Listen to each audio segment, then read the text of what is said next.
And Wayne Dyer, he told us, he says, when you change the way you look at things, the things you look at change. So we have to start looking at things a little different. We have to keep ourselves in an environment that's conducive to our growth.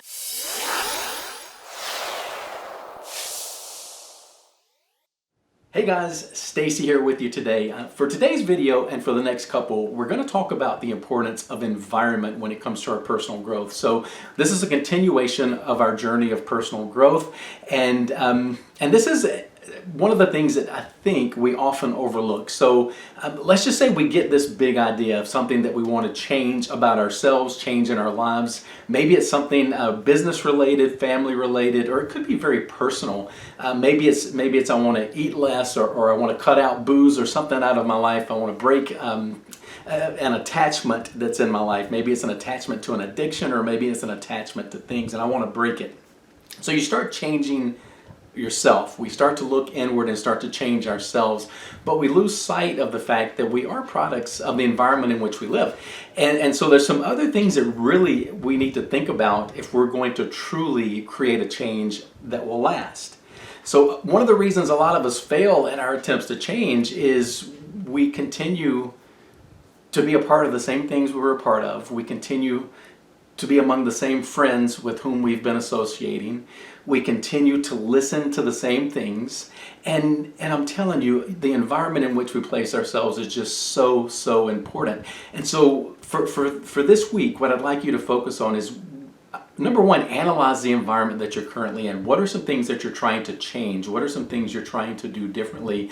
And then what are you putting yourself in that may not be serving you?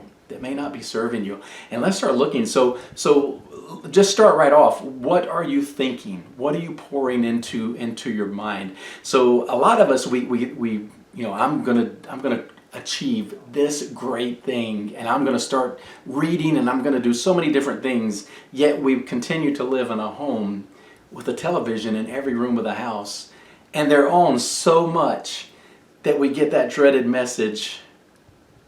Are you still watching? Right? Netflix is trying to tell you something when it asks you that question. It means it's probably time to turn the thing off. But we continue to pour that into ourselves instead of focusing on what we could intentionally be putting in. So maybe it's YouTube videos of some great thinkers and great speeches. Maybe it's books that we could be reading. Maybe it's people with whom we could be discussing and actually having just really good conversation and learning opportunities, or mastermind group opportunities, or even things like we're doing right now. This is a good step of being a part of a community of like-minded people. That really does help. And so those are the things we should focus on. So when you're analyzing what is my current environment, what are you putting into your head? This is a tough time in which we live because there's so much information and it's coming from every direction. And if that TV is on a lot, there are some of you watching right now who are spending hours of your day, whether it be on your phone, on Twitter, or on the TV through the cable news outlets, and you're just filling your brain with negative after negative after negative after negative. And so you're sitting here, and you would tell me right now that we live in the most negative, terrible world that we've ever seen in the history of the country, when in reality, if you just would take the time to look for it, there are people of every race, every religion, every gender who are getting along and helping others less fortunate than them. If you were to look at the statistics tell us that poverty, the levels of poverty worldwide, are better than they have ever been in the history of mankind that we have recorded. There's so many good things, but yet we focus on the negative because we fill our brains with what the media is telling us. And I'm here to tell you, they have one intention. That one intention is to give you information that frightens you to the point that you're going to watch again so that they can sell their advertisers more expensive ads. That's their only purpose in life. Their purpose in life isn't to make the world better. It isn't to help you. It is to help their bottom line and to keep you in a state of near panic so that you'll continue watching. Now, if you're filling your brain with that, if that is the environment in which you live, the brain, and the subconscious part of our brain in particular, is so powerful. It can take the images that you're watching, those things that you're putting in your mind, you're not even thinking about it, it can take those images, and the subconscious cannot distinguish real from what's not real. So people who are spending time all this time watching these horrible, horrible things on the television, they actually experience the same post-traumatic stress of people who were actually there. So someone who is miles and miles and miles away from what's actually going on can experience the same symptoms of PTSD as someone who actually encountered the horrific event. So we have to be so careful with that part of the environment. This environment up here, we have to keep it positive. We have to look for things. If we were to go out and look right now, like I said, there's so many beautiful things in this world if you'll just take the time to look at it and look at them. And Wayne Dyer, he told us, he says, when you change the way you look at things, the things you look at change. So we have to start looking at things a little different. We have to keep ourselves in an environment that's conducive to our growth. The current environment of media is not conducive to your mental health or your growth or anything. Now, I'm not saying to be a bad citizen. I want us to all stay informed, but we have to do so in a way that doesn't tear us down as we're doing this. So that's very important. We need to be intentionally putting things. So what are you watching? What are you listening to? You know, are you listening to uplifting speeches? Are you listening to uplifting music? Or are you listening to the voices of division, the voices of hate, the voices that are constantly tearing us down? Or are we listening to the unifying voices, the voices that tell us that this is a fantastic time in which we live? Yes, the information at our fingertips can go the way I started, but it can also go a much more powerful way. If you want to improve, everything you need is just a keystroke away. And it's generally right in your pocket if we just use it the right way. So that's one part of our environment that we'll look at. And the next thing is, this one might be a little tough, but Jim Rohn taught us that we're the average of the 5 people with whom we spend the most time. Even in Proverbs, I believe it was 22, don't quote me on that, but it says, don't hang around with angry men or an angry man, because it'll rub off on you and it'll do terrible things to your soul. So this is an idea that's been around, again, from the beginning of recorded time, but we have to be very careful with whom we spend our time. If there's something that you're trying to achieve and you're in a peer group, and in this peer group, you're already at the highest level of achievement, you need in your peer group. If you want to become a better golfer, you wouldn't play with me. You'd play with someone who knows how to play golf, and you can strive to be better. If you have a child and they play sports and they're the best on their team, the best in their league, they're on the wrong team and in the wrong league. You need to move them on or they'll never grow.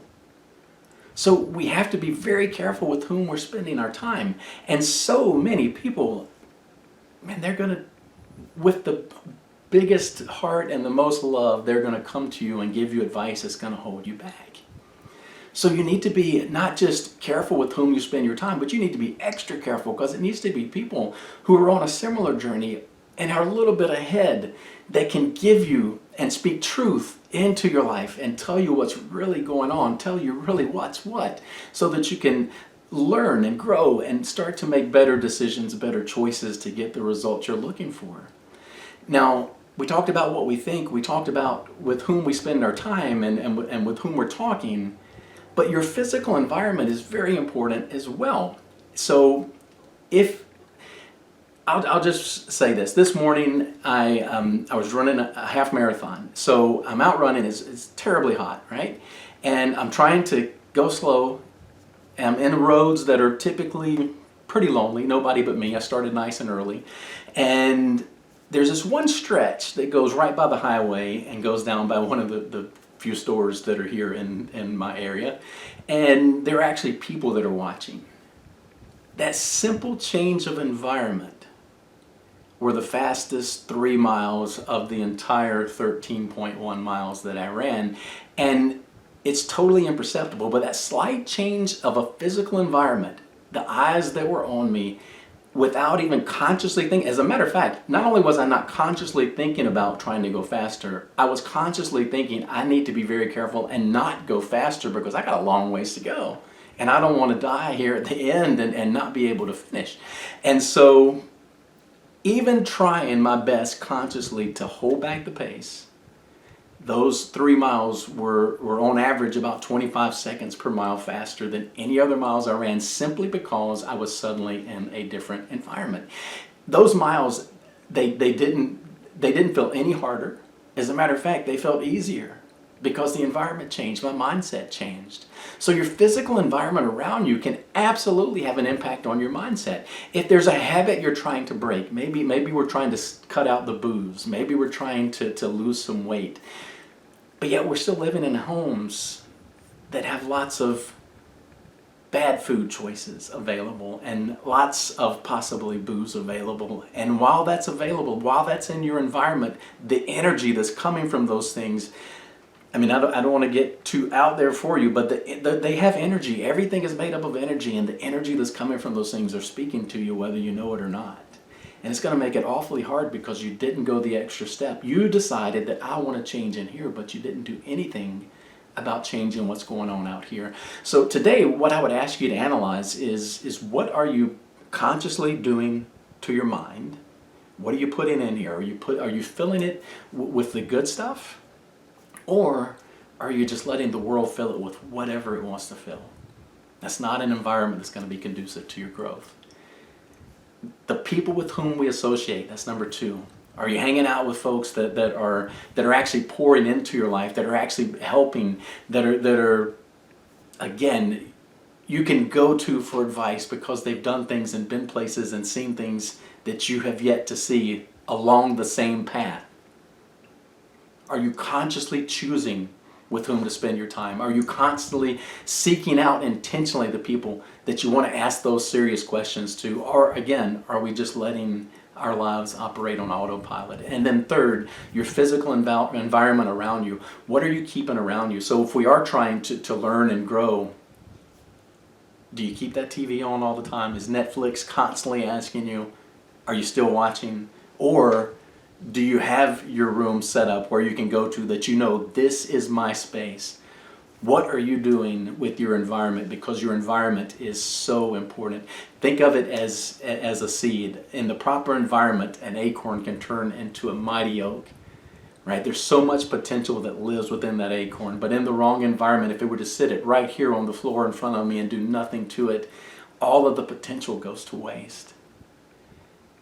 If you set yourself right here on the floor in a terrible environment and don't nourish it in the proper environment, you and your potential will also go to waste. So today's lesson and for the next few, this is what we want to focus on. How can we better change our environments to jumpstart our personal growth? So stay tuned. There's going to be a couple more of these coming. If you like these videos, please remember, help us out. Like, share, join our Facebook group, join our YouTube page, subscribe to the YouTube page.